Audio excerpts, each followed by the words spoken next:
Hey folks, I thought I'd go ahead and walk you through two more pages of our little packet that I uploaded for you. I'm looking at number 11. It's about housing costs. And the reason I'm kind of going over this one, I think you have the tools to answer this question, but it's letter D that probably might throw you a curveball. And then, of course, I wanted to talk about the bottom of that page, number 12, because it has computer printout. And just to make sure, because in all seriousness, when you're in a lab setting and running tests and things like that, if indeed you're doing something like that, you're going to be using a computer. Rarely are you going to be able to use your graphing calculator. So just being familiar with how the computer printout is given to you and what you can recognize, that would be beneficial. Even Excel does stuff like this, and you need to be able to recognize symbols and what they mean and so forth. So let me give this a whirl here. I told Greg to quit singing because he was back there singing, and so a little disturbing. So he's going to be quiet for a few minutes, and we will get to this. So anyway, we have a government report on housing costs says that a single family home prices nationwide are skewed to the right. So right off the bat, they're telling me the population is skewed to the right. And it has a mean of $235,700. All right, so on letter A, we collect price data from a random sample of 50. So just making sure 50 is jumping out at you. They have 50 homes in Orange County, California. It reminds me of the OC, the wives of OC. So anyway, why is it okay to use this data for inference even though the population is skewed? Well, you should know the answer to that question. Even though the original was skewed, as long as you have at least this many, then we can assume we're going to have some type of a normal look to it. And so, of course, you're going to answer since n is greater than 30, then ... you hope that the central limit theorem comes into play. Even though I'm skewed from the population, it's because of the central limit theorem allows me to do that.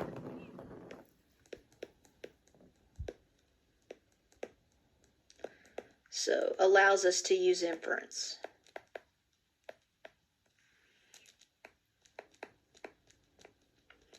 Okay, part B, the standard deviation of 50 homes in our sample was 25,500.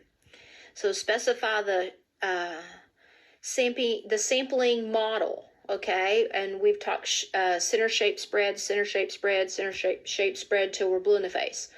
And so our shape then is approximately normal, and we just kind of discussed why, because of our sample size.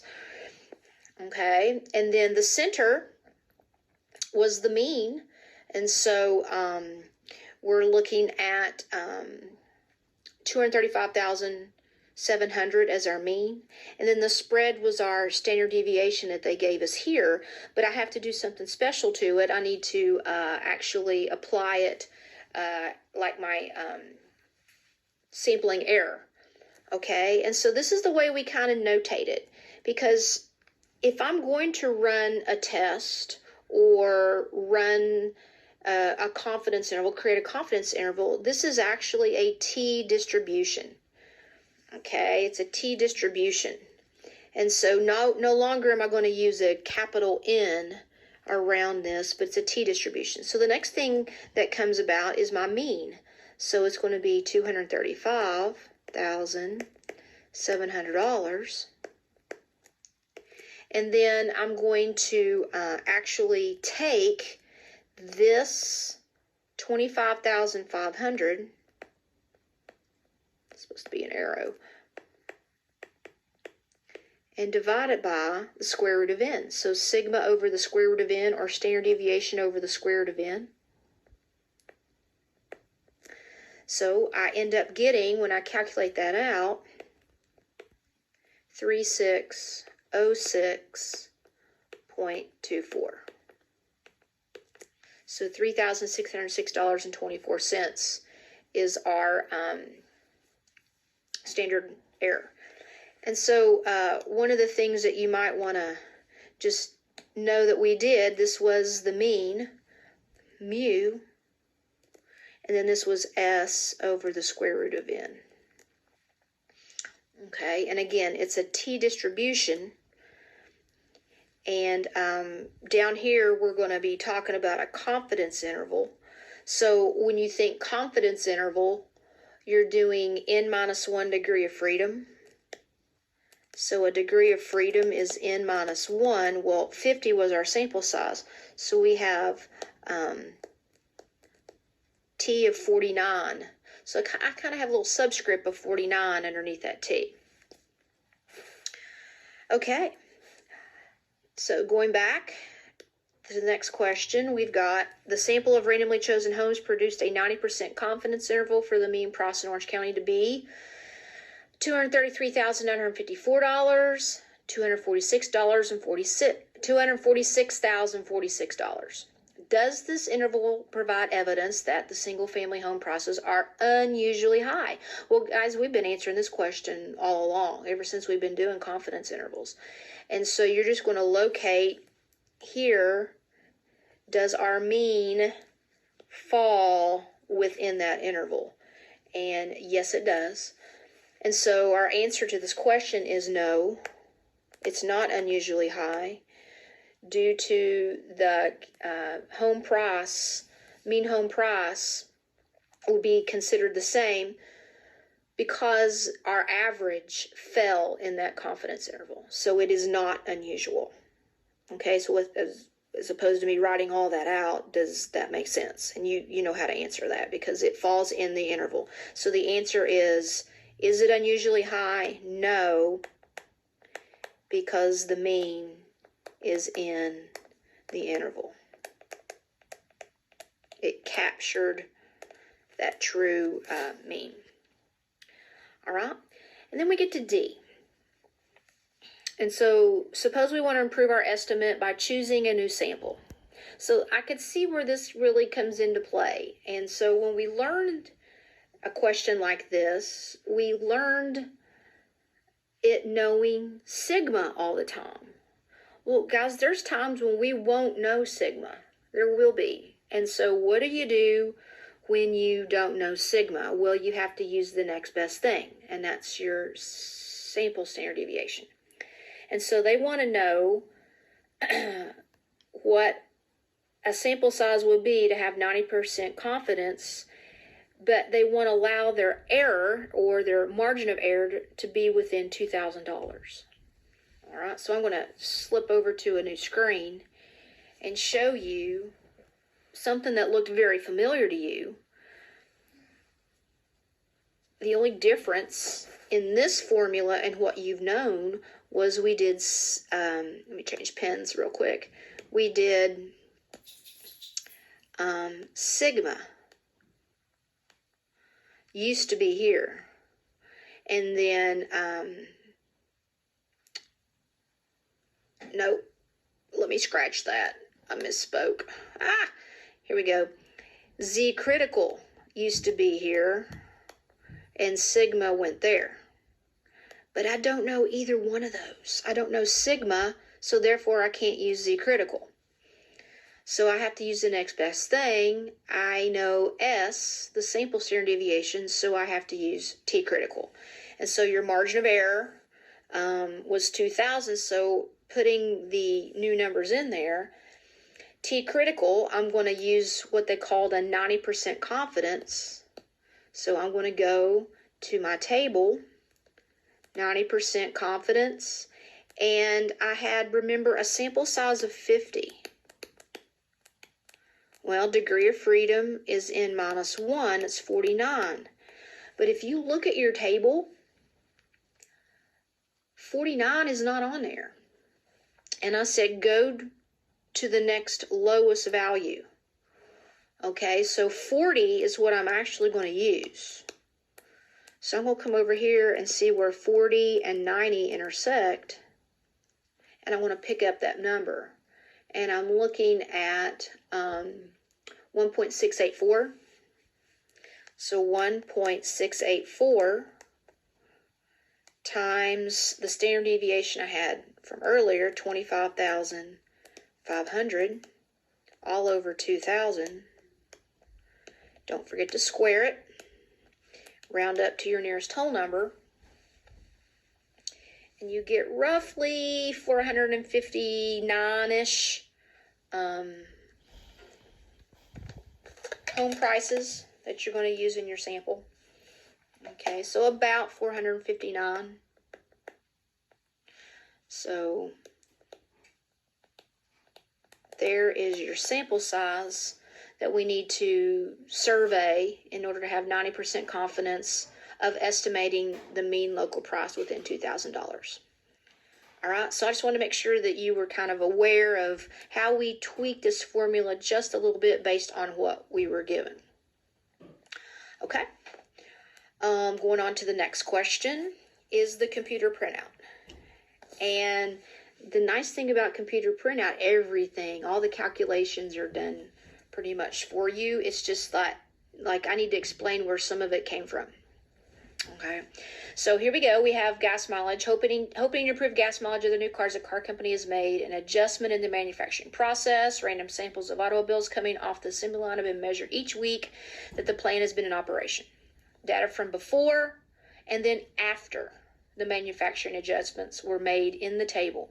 It's believed the measurements of gas mileage are normally distributed. Write a complete conclusion about the manufacturing adjustments based on the statistical software printout below. Okay, so this is basically two independent sets of data. Set M1, manufacturing set 1, manufacturing set 2. Notice the two sample sizes. Okay, I had 14 in one and I had 13 in the other. So that's a key indicator that this is going to be a two sample mean type of question, because the sample sizes aren't the same.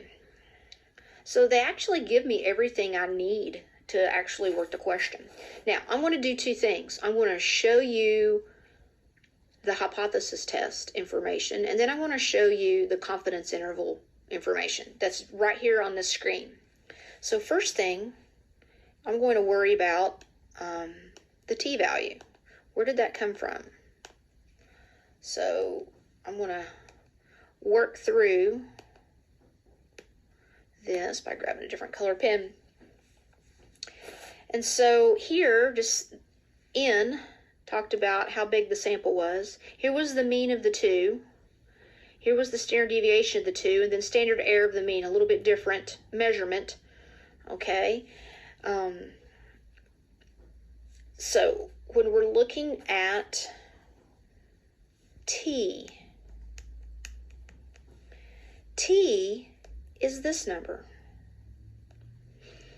All right, well, how'd they get that? Well, they did some calculating with our formula. And this piece right here, when they said mu2 minus mu1, this little statement right here, mu2 minus mu1, that's the order they did their information in. Okay, so when I found the mean of M2, I got 25.31. When I found the mean of M1, I got 22.71. T actually is positive. So they did M2 minus M1. And again, it doesn't matter what direction you go, but I want to make it work or be similar to what they're going to be putting.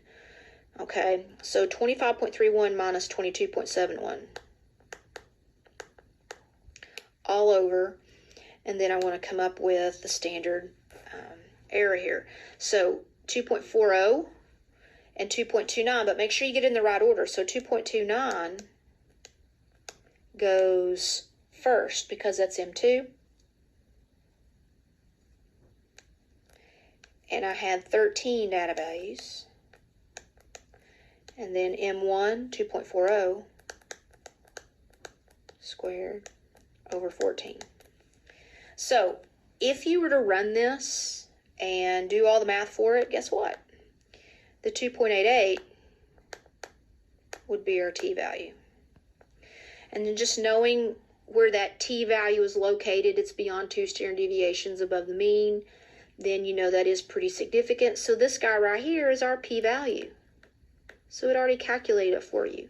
And so you just interpret the p-value. So the p-value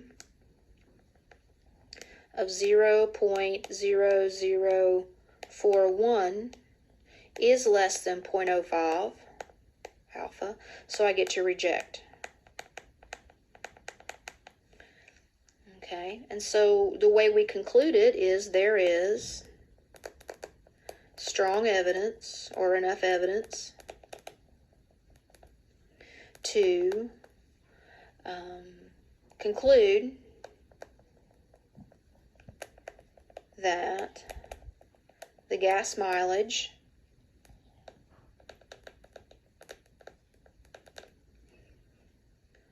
of cars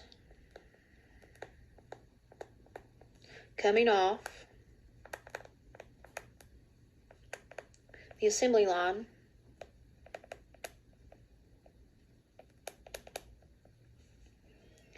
after the adjustment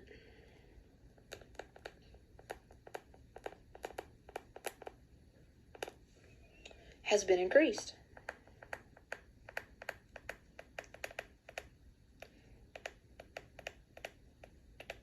Get it on there. There we go. Now, where am I coming up with that information? Well, right here, we're claiming mu1 was less than mu2. Mu1 was before the adjustment. So those are 14 unique cars. And this is after the adjustment, 13 unique cars. Yes, I used the word before. Yes, I used the word after. But these are two independent samples. They're not the same car. They're totally different cars. So that's why it's a two-sample t-test. Okay, so this was our null. Let me change pens real quick. This is our null, and this is our alternative. Okay, where mu1 was cars coming off the assembly line before the adjustment, and then mu2 was cars coming off the assembly line after the adjustment. Okay, so that is the test, and so the printout gives you all that information. The other thing I want to look at is a confidence interval. So let me see if I can wipe this clean and come up with the confidence interval information, and it's right there in front of you.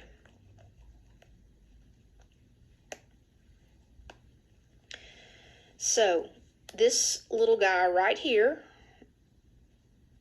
is our information about our confidence interval.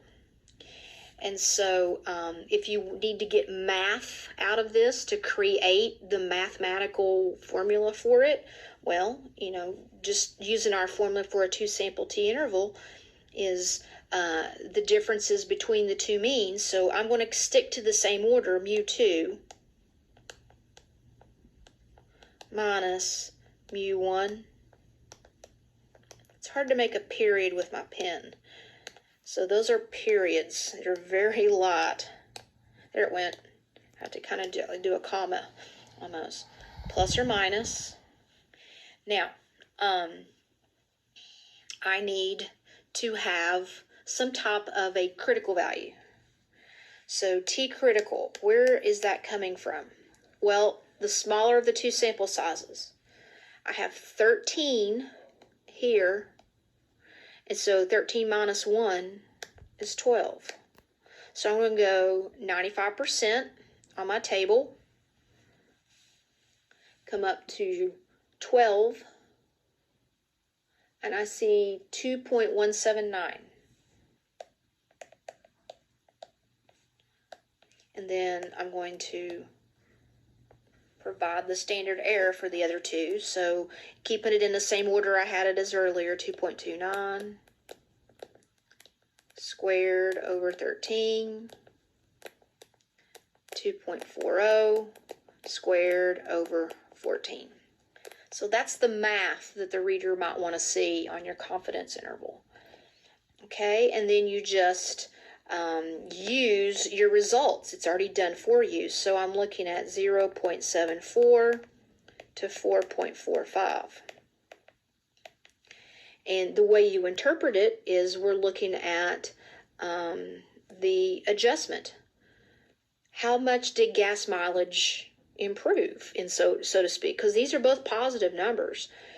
And so our conclusion is we are 95% confident that the mean gas mileage has increased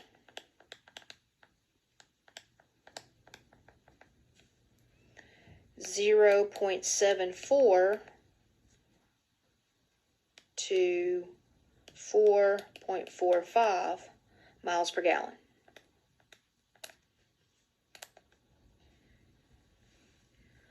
Okay, so using computer printout, just getting yourself familiar with that. I mean, may not be on the AP exam, I don't know, but you know, I have kids coming back from college and saying, yeah, I took a research class, or I'm doing this, and you're going to use software to generate your statistical analysis. And so this is just something that you might need to be able to work with, okay? Last thing, it's not much to this one, it's just name that test. We're trying to put it all together. Now again, there's two other tests that we're not even being tested on, but they're out there. And sadly, chi-square is the most fun of all tests, and that's where your bias project would have used chi-square to help it out. Anyway, so chi-square and regression, linear regression for slope would be the other two tests, but those aren't on here. So these are the only ones we are responsible in knowing. These five, so to speak. So one proportion, I'm looking at this little section right here. One proportion, one sample, or the difference of proportions. That means two samples. So this is just P. So this would have been a one prop Z test. This is a two prop Z test. And we just talked about mean one sample. So this is probably, if you know sigma, it's a Z test. But if you don't know sigma, it's a T test. And difference of means, meaning you have independent samples, meaning there's two of them. So this is a two sample T test. But what I want to make sure you remember, though, is number 5, means of differences.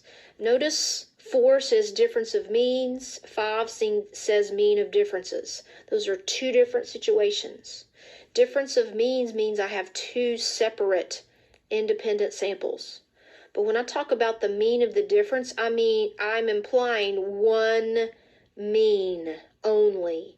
And how'd you get that? Well, you had to compare in like a matched pairs situation, meaning like before, after. We did dominant and non-dominant and took the difference yesterday in our example. So this is called a matched pairs. And so I only have one sample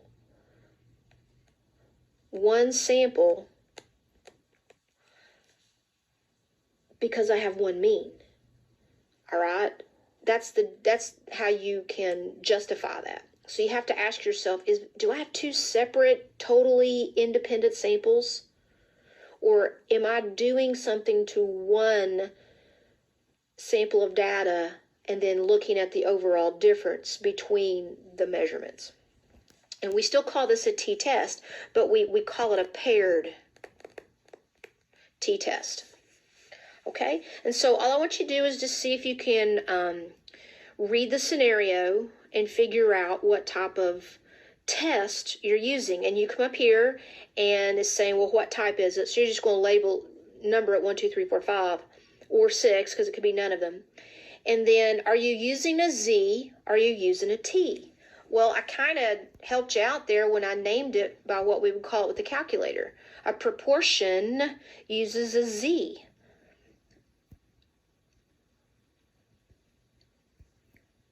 If you don't know sigma. Okay, if you know sigma, then you're going to have to use a Z. But most of the time, you're not going to know sigma. Okay, so proportions use Z. And then the only ones that use degree of freedom are those that use T. Okay, so that's one or the other, not both. All right, so give this section a try and see if you can name them. And we will go over answers. With that, I'll give you answers, tomorrow after you've viewed this video and can get some feedback from it. Okay, so I have 2 pages. I have 12, and then I have another page that does the exact same thing.